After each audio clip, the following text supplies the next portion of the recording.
2012 Freightliner Cascadia customer states. I had a new axle put in, I have new bushings put in. I've had all these things done to this truck over the last year. It did all right for a little while, and now it's pulling to the right. Let's take a look at these numbers here.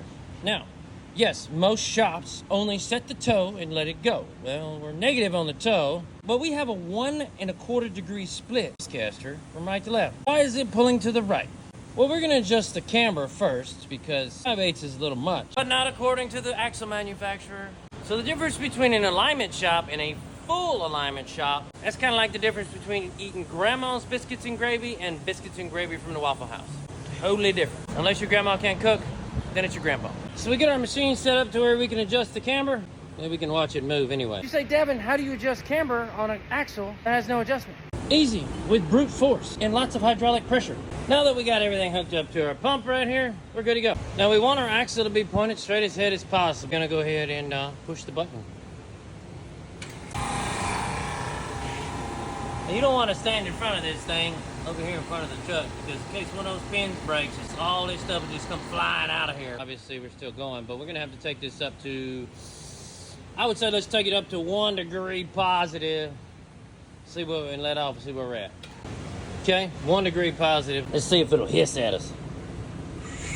Ooh, a little bit of pressure on there. All right, so we have done nothing. Now we take it to 1 1/2. If you watch the toe's gonna change as we change camber.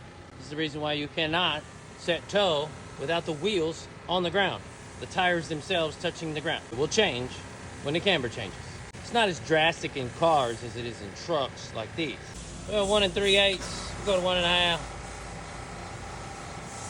Oh yeah, we're making some noise now. Oh, that's what I'm talking about. There's not even very many people out here in the world today that even knows what I'm doing, right? More or less techs actually, I mean, they're very few and far between techs that actually know how to do this stuff. All right, so now we're at 0 3/8. Now we're at 1 1/2. So now we're gonna go to 1 3/4. 1 3/4. Get the popping noise now. This wheel move, watch how much it moves. Oh yeah.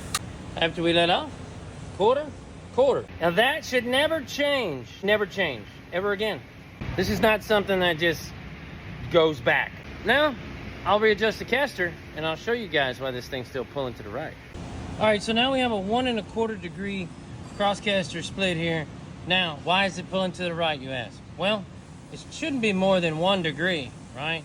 So what we're gonna do is we're gonna drop this down to 1 degree. And you say, won't that exacerbate the problem? But the problem's not the caster. The problem's right there. Now that we have a 1 degree cross caster split, we'll adjust that toe. Then we'll make it to the back.